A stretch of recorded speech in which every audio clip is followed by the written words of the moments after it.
Okay, here's the state of the kitchen. We got our nice maple cabinets here. There's the uppers, the hood with the vent going out, the nice and tight cut there. We'll have duct tape around there so you won't see it. No doors on or shelves in because we're still working and that's the last thing to go on. But they're all in the shop. So we have, let me see, I can't zoom back enough. But it's more or less the same configuration. I did a few different changes. This I made 2 instead of 1 cabinet because they're just too wide. And the hood works. Oh, and now let me turn on the lights. So now here you have light under there by the switch, by the small wall here. And then on the hood you've got a light under there, along with the fan, right? Nice light. It's really nice at night. And these work independently, and they're fluorescent, so they're energy saving. And then here's the plugs I was talking about. That one is connected, and the cooktop's going to be here. That one's connected to these two, and you see on the left, that plug is a GFI, so if any of these two short, that goes out. That's code and legal. So anyway, and then the bottoms, you've got those, the stove and that. They're all in, everything's working. Tomorrow we're going to put plywood on top and then backer board and start tiling the top. And we're going to put tile on the backsplash also, all the way up to there, so it'll look nice. And then the oven unit, I haven't put it in yet, but it's going to go floor to ceiling, 24 inches deep. It'll flush up to this cabinet and then go all the way up to the ceiling. The oven will be there with a cabinet below and a cabinet above. And that'll be in probably tomorrow. But we're going to start tiling tomorrow also, because Avel's going to do that. He's pretty good at tiling. Now the sink side, again, is up and running. You know, same configuration as before, more or less.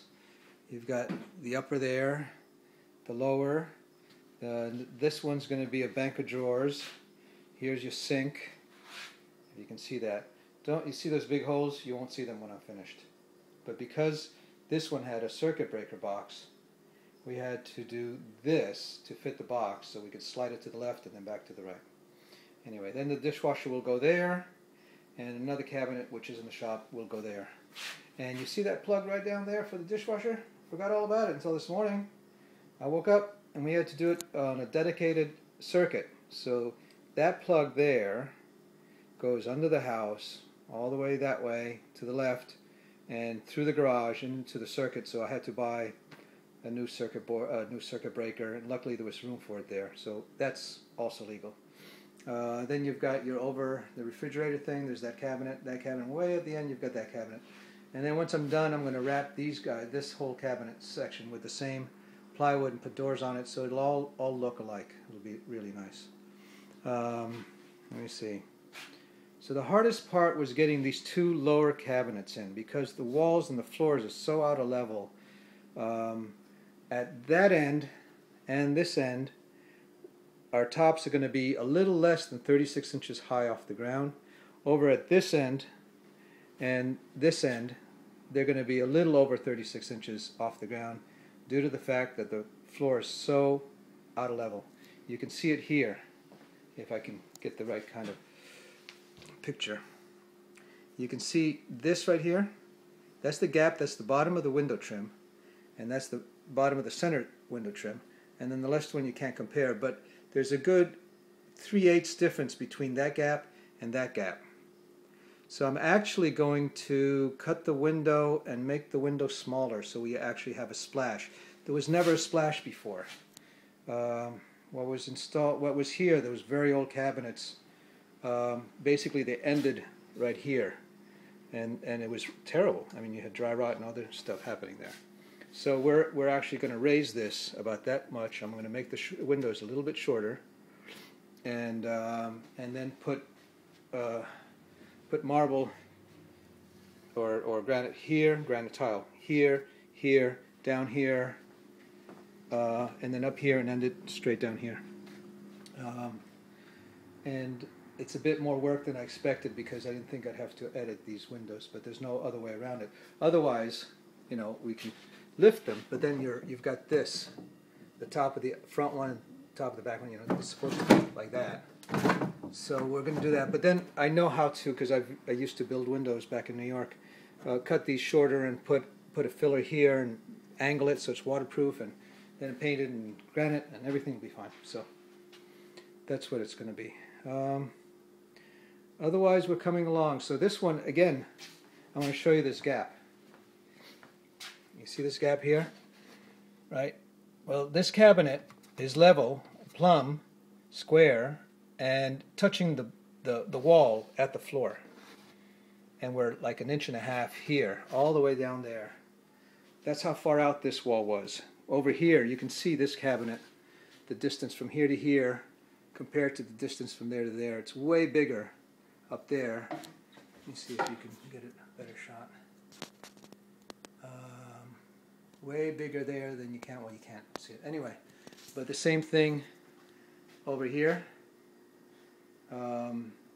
That's off plumb. And do I have an end wall where I could show you? No, I don't.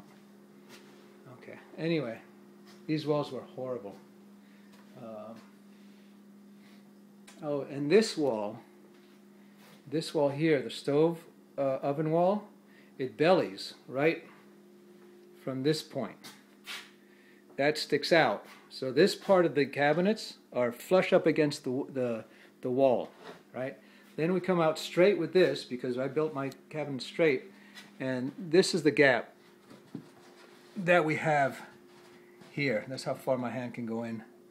You can see the gap all the way up there, here, and we have the same problem over here. Well, you can see it right here. There's a big gap here and a big gap here. So I've got a way to fix this. It won't be visible, but it was tough because we got them in, and then we basically had to take them down again and assemble all 3 boxes. This one, and this one. That's one box with a divider in it. And then put them up as one and try and align them flush to the wall. These walls are really horrible. Anyway, so that's it. So all these cabinets are in. These are the biggest, toughest ones. Doors won't go on until we're absolutely finished because I don't want grout and all the rest of the stuff to fall on the door fronts and drawers and shelves. Plus, if we move anything, they're heavier. That's it. But we're rolling along, and by the end of this week, we should have the tile in, and the last 2 cabinets, the oven unit and the small one right by the refrigerator. And I'm hoping to also be able to install the cooktop and the sink, and basically finish this. And then this weekend I'm moving. That's another job and a half. After 14 years in this house with 4 people, and I get to empty it. Anyway, that's it. So I'm going to change that light because it was a dome light. But, oh yeah, the lights over here also work like that. You've got the new light there, the new light there, and that light, which will be a little pendant light, is on one switch. And then, of course, the original light, that one, and there's one back there, way back right there, but the bulb's burnt out. But those are on one switch, and then these guys are on a separate switch. So it's a really nice functioning kitchen. And here again, those outlets. This is a GFI. The one over there is a GFI. They're completely legal and up to code. The dishwasher has its own deal, up to code. That's it. Wednesday, I'll probably give you another movie to show you the oven unit, the end unit, and the tops well on their way. Talk to you soon. Bye.